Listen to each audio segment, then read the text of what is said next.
जैसा कि पिछले पार्ट में हमने देखा कि सेठ रामदास की मदद कर ब्रजमोहन एक बहुत बड़ा ज्योतिषी बन जाता है, लेकिन ये बात बाकी ज्योतिषों को अच्छी नहीं लगती है।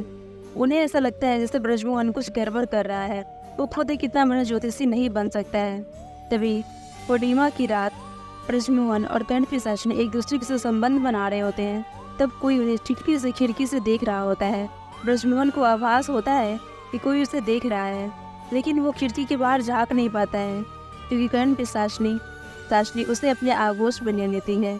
अब आगे ब्रजमोहन समझ पाता कि वाकई कोई उसे देख रहा था या केवल उसका वहम था। उससे पहले ही कर्णपिशाचनी उसे पूरी तरह अपनी आगोश में समा लेती है और इस तरह रात कब बीत गई वो ब्रजमोहन को पता भी नहीं चलता। कर्णपिशाचनी भी जा चुकी थी। कल रात कोई तो था, ब्रजमोहन सोच रहा होता है, जिसने चुप कर सब देख लिया है। मुझे यह घर जल्दी ही बदल लेना चाहिए। 2 दिन में ही ब्रजमोहन को किराए पर सेठ गुजरमल के घर में एक कमरा भी मिल जाता है। सेठ गुजरमल बोलता है ब्रजमोहन से, ब्रजमोहन जी, आप इस घर को अपना ही घर समझिए और कोई भी तकलीफ हो तो मेरी पत्नी को बता दीजिएगा। ब्रजमोहन कहता है, बिल्कुल सेठ गुजरमल, आप मेरी फिक्र गुजरमल कहते हैं, मैं अभी अपनी पत्नी को बुलाता हूँ। शीला, ओ शीला, सेठ गुजरमल की आवाज़ लगाते ही गुजरमल की पत्नी तुरंत बाहर आ जाती है। छन छन की पायल की आवाज़ बजती है और सेठ गुजरमल की पत्नी बोलती है, आई, अभी आई, और आके बोलती है, आपने बुलाया? ब्रजमोहन सोच रहा होता है उसकी पत्नी को देखकर, ये सेठ गुजरमल की पत्नी है। सेठ गुजरमल तो 60 साल से कम ना होंगे, पर ये तो उम्र में सेठ की आधी होगी। तभी गुजरमल कहता है अपनी पत्नी से, शीला, ये प्रसिद्ध ज्योतिषी ब्रजमोहन है, आज से हमारे किराएदार हैं। मैं काम के सिलसिले में बनारस से बाहर जा रहा हूँ, तुम इनका पूरा ध्यान रखना। उसकी पत्नी कहती है, जी। शीला देखने में जितनी सुंदर थी, गृह कार्य में भी उतनी ही दक्ष थी। ब्रजमोहन के खाने पीने का पूरा ध्यान रखती थी। ब्रजमोहन बोलता है, वाह, कितना स्वादिष्ट भोजन है। शीला के हाथों में तो सच में जादू है। शीला एक सर्वगुण संपन्न स्त्री थी और उसके गुणों को देखकर ब्रजमोहन का आकर्षण उसके प्रति बढ़ता ही जा रहा था। ब्रजमोहन सोचता है, मुझे शीला से दूरी बनानी होगी। यदि कर्णपिशाचनी को इस बात की भनक भी लग गई कि मैं एक स्त्री के प्रति आकर्षण महसूस कर रहा हूँ, तो न जाने वो क्या सजा दे। ब्रजमोहन अपनी सोच में खोया हुआ था। तभी शीला उससे कहती है, ब्रजमोहन जी, किधर खो गए? ले लीजिए प्रसाद, मैं अभी आपके लिए खाना बनाकर लाती हूँ। ब्रजमोहन जोर से बोलता है, नहीं, उसकी कोई ज़रूरत नहीं है, मैं बाहर से खा लूँगा। भी शीला सोचती है, ये ब्रजमोहन जी को अचानक क्या हो गया? वैसे तो मेरे खाने की इतनी तारीफ करते हैं, पर इस खाने से मना कर रहे हैं। कहीं मेरी किसी बात का बुरा तो नहीं लग गया? ब्रजमोहन की बात सुनकर शीला के चेहरे पर निराशा छा जाती है, लेकिन ब्रजमोहन अपनी मजबूरी उसे बता भी नहीं सकता था। बादलों से घिरी चांदनी रात, ब्रजमोहन सोच रहा होता है, शीला से तो खाने के लिए मना कर दिया, इतनी रात को बाहर भी कुछ नहीं मिलेगा, मैं ही रसोई में जाकर कुछ बना लेता हूँ।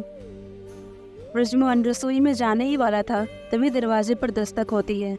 खटखट की आवाज़ आती है। ब्रजमोहन बोलता है, अरे शीला, तू?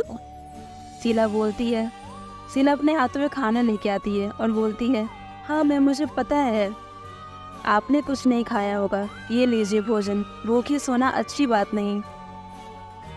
ब्रजमोहन सोच रहा होता है, शीला तो मेरी ऐसी चिंता करने लगी है जैसे मैं इसका कोई अपना ही हूँ। वैसे तो ब्रजमोहन 4 रोटी से ज़्यादा कभी नहीं खाता था, लेकिन न जाने उसे आज क्या हुआ था, अचानक उसकी भूख इतनी ज़्यादा बढ़ गई थी। शीला सोच रही होती है कि ब्रजमोहन जी को आज हुआ क्या है, 15 रोटी तो खा चुके हैं, लेकिन फिर भी अब तक भूख शांत नहीं हुई।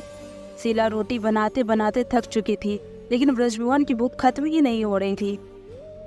शीला हाफती हुई सोचती है, ब्रजमोहन और कितनी रोटी खाएंगे? तभी ब्रजमोहन, इस तरह की भूख तो मुझे तभी लगती है जब कर्णपिशाचनी मेरे साथ संबंध बनाकर मुझे निढाल कर देती है। इस तरह भूख लगना किसी तरह का संकेत तो नहीं? थोड़ी ही देर में ब्रजमोहन समझ गया कर्णपिशाचनी उससे आज मिलने आने वाली है, इसलिए वह भूख बढ़ाकर उसे संकेत दे रही है। 35 रोटी खाने के बाद ब्रजमोहन की भूख शांत हो चुकी थी। शीला सोचती है, मैंने पहली बार किसी आदमी को इतनी रोटी खाते देखा है। कहीं ब्रजमोहन जी को कोई बीमारी तो नहीं। खाना खाने के बाद ब्रजमोहन अपने वस्त्र उतार कर कर्ण पिशाचिनी के आने की तैयारी करने लगा। रात के 3 बज चुके थे। शीला भी गहरी नींद में सो चुकी थी। ब्रजमोहन अपना वस्त्र उतार कर बिस्तर पर लेटा कर्ण पिशाचिनी का इंतजार कर ही रहा था। तभी कुछ ऐसा हुआ जिसकी ब्रजमोहन ने कल्पना भी नहीं की थी। ब्रजमोहन जोर से चिल्लाता है, शीला!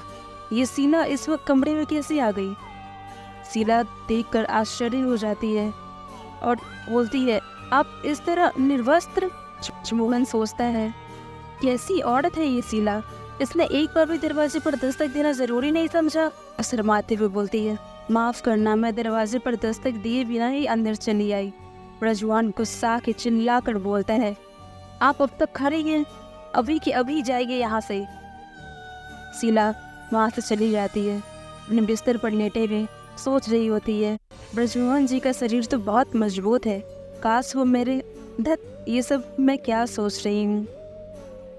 तभी ब्रजमोहन अपने कमरे में बैठा सोच रहा होता है, शीला ने तो सब कुछ देखा है, शीला न जाने वो मेरे बारे में क्या सोच रही होगी। सुबह हो जाती है। ब्रजमोहन अपने कमरे में चुपचाप बैठा होता है। कल रात जो भी हुआ उसे भुलाकर ब्रजमोहन दूसरे दिन अपने कामों में लग जाता है। तभी एक रमेश नाम का आदमी उसे ढूंढता हुआ उसके नए पते पर आ जाता है। रमेश ब्रजमोहन से कहता है, ज्योतिषी जी, मेरा 12 साल का बच्चा भोला कल से घर नहीं आया है, मुझे बताइए मेरा बच्चा किधर मिलेगा? मैं बड़ी आस लेकर आपके पास आया हूँ। बच्चे के लिए इतना परेशान देखकर ब्रजमोहन तुरंत कर्ण पिशाचिनी को याद करता है। वो मन में बोलता है, कर्ण पिशाचिनी बताओ, रमेश का बच्चा किधर मिलेगा? कई बार बुलाने पर भी कर्ण पिशाचिनी न जाने क्यों नहीं आई। ब्रजमोहन ने रमेश से पूछा, अच्छा आप बच्चे की कुंडली लाए हैं? रमेश कहता है, जी ये रही कुंडली। अब ब्रजमोहन के पास केवल एक ही रास्ता था। ब्रजमोहन कुंडली देकर पता कर सकता था कि बच्चा किधर मिल सकता है। ब्रजमोहन मन ही मन सोच रहा होता है, अच्छा हुआ कम से कम पिताजी से मैंने इतना ज्योतिष तो सीख ही लिया था कि कुंडली देखकर ग्रहों की चाल समझ सकूं। बहुत देर तक कुंडली का अध्ययन करने के बाद ब्रजमोहन एक अनुमान पर पहुंच गया। ब्रजमोहन बोलता है रमेश से, भोला की कुंडली अनुसार भोला किसी जल स्थान के पास मिल सकता है, क्या आपके घर के पास कोई तालाब है? तभी रमेश कहता है, हाँ एक तालाब है, वैसे तो मैंने भोला को सभी जगह ढूंढ लिया पर तालाब पर नहीं देखा, मैं फौरन जाकर देखता हूँ। भोला का पिता रमेश तुरंत ही घर के पास स्थित तालाब पहुँच जाता है। तालाब पहुँचते ही वो देखता है वो बच्चा तालाब के पास बनी एक कुटिया के अंदर बेहोश मिला। उस बच्चे भोला ने गलती से कोई जड़ी बूटी खा ली थी, इसलिए वो कल से ही वही बेहोश पड़ा था। तभी रमेश अपने बच्चे को देखकर खुश हो जाता है और बोलता है, भोला मेरा बच्चा। अपने बच्चे भोला को पाकर रमेश बहुत ज़्यादा खुश हो जाता है, झूम उठता है, तुरंत 5 मोहरे लेकर ब्रजमोहन के पास आ जाता है और बोलता है ब्रजमोहन से, ज्योतिषी जी ये लीजिए आपकी दक्षिणा, आपकी वजह से मेरा खोया हुआ बच्चा मिल गया, यदि मैं थोड़ी देर और कर देता तो ना जाने क्या हो जाता।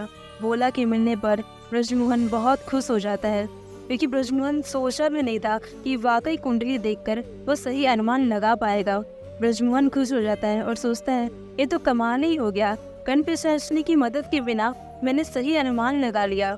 थोड़ी देर बाद शीला ब्रजमोहन के पास आती है और उससे कहती है, ब्रजमोहन जी मानना पड़ेगा, आप तो बहुत बुद्धिमान हैं, अच्छा कमा भी लेते हैं, अब आपको शादी कर लेनी चाहिए। तभी ब्रजमोहन सोच रहा होता है, ये अचानक शीला को क्या हो गया, ये मेरी शादी की बात क्यों कर रही है, मैं अभी शादी नहीं करना चाहता। शीला कहती है, कब तक शादी की जिम्मेदारी से भागेंगे, अब आपकी उम्र हो चुकी है। ब्रजमोहन कहता है, मेरी शादी तो होती रहेगी, पहले आप ये बताइए अपने खुद से दोगुनी उम्र की सेठ गुजरमल से शादी क्यों? ब्रजमोहन की बात सुनकर शीला का चेहरा एकदम मुरझा जाता है। शीला उदास होकर बोलती है, ये शादी मैंने अपनी मर्जी से नहीं की, बल्कि मेरे बड़े भाई ने जबरदस्ती कर दी। सेठ गुजरमल बहुत अच्छे हैं, लेकिन शीला ब्रजमोहन को कुछ बताना चाह रही होती है, वो बताते बताते रुक जाती है, बात अधूरी छोड़कर ही चली जाती है।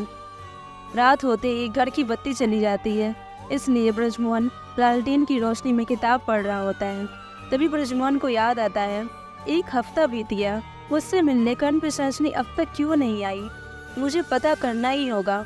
पढ़ते पढ़ते थोड़ी देर में ब्रजमोहन को गहरी नींद आ जाती है। तभी ब्रजमोहन सोया ही होता है कि उसे किसी स्त्री के कदमों की आहट सुनाई देती है। छन छन पायल की आवाज़ बजती है। ब्रजमोहन सोचता है, लगता है कर्ण पिशाचिनी आ गई। लेकिन जैसे ही वो पलटकर देखता है तो कर्ण पिशाचिनी नहीं बल्कि वो शीला होती है। ब्रजमोहन बोलता है, शीला तुम फिर से इस तरह मेरे कमरे में क्यों आ गई? बिना कोई उत्तर दिए शीला ब्रजमोहन के झट से गले लग जाती है। बोलो, बस मेरी धड़कनों को महसूस करो जो आपको देखकर हमेशा बढ़ जाती है। शीला को इतने करीब पाकर ब्रजमोहन खुद को रोक नहीं पाता है और इस बात से भी आश्चर्यचकित था कि शीला उससे प्रेम करने लगती है। ब्रजमोहन सोच रहा होता है, शीला की नाजुक त्वचा तो बिल्कुल फूलों जैसी कोमल है। पहली बार ब्रजमोहन किसी स्त्री का स्पर्श कर रहा था, क्योंकि अब तक उसने सिर्फ कर्ण पिशाचिनी के साथ ही संबंध बनाए थे और वो बहुत बुरा अनुभव था ब्रजमोहन का। ब्रजमोहन सोचता है, किसी स्त्री का प्रेम इतना सुख दे सकता है, ये तो मुझे आज पता चला। ब्रजमोहन और शीला एक दूसरे के प्रेम में पूरी तरह डूब चुके थे। तभी ब्रजमोहन को कर्ण पिशाचिनी की शर्त याद आ जाती है। वो शर्त थी, अगर कर्ण पिशाचिनी के अलावा किसी और स्त्री के करीब भी आएगा तो उसका परिणाम क्या होगा तो खुद ब्रजमोहन भी नहीं सोच सकता। जब कर्ण पिशाचिनी जानेगी ब्रजमोहन और शीला का सच, कर्ण पिशाचिनी की शर्त तोड़कर अब क्या अंजाम भुगतेगा ब्रजमोहन? क्या ब्रजमोहन और शीला का प्रेम सफल हो पाएगा? जानने के लिए बने रहे कहानी के साथ।